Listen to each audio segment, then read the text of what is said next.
Kaixo, Arantxa naiz, Laboral Kutxako bezeroa naiz aspalditikan. 71 urte initu nuen dela gutxi eta kuadrilakin afaltzera joan izan. Eta han berriketan hasi zien banka online irabiltzen zuela eta ni gehatu nintzen hau zabalik. Baina nola hau?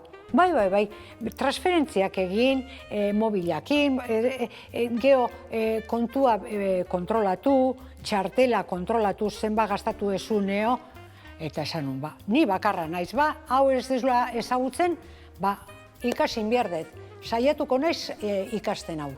Oraingoz, gauza errez batekin hasiko naiz, nire kontuen saldoa kontsultatuko dut.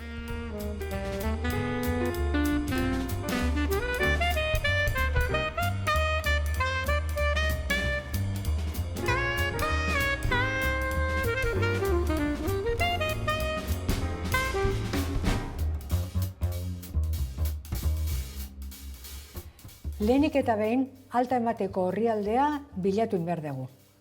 Google iriki,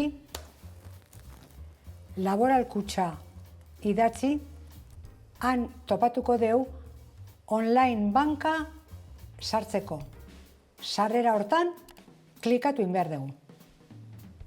Primeran, ikusi dut Laboral Kutxaren orrialde guztietan, goian eskuinean, sarrera online banka agertzen dela beti.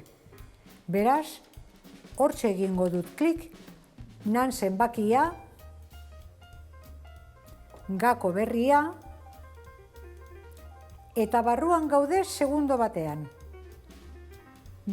Oso ondo, horrela begiratu batean jakingo dut saldo nahikoa dudan ordainagiriak ordaintzeko. Saioa itxiko dut aurrena. Hemen goian itzaltzeko botoia ikusten dut.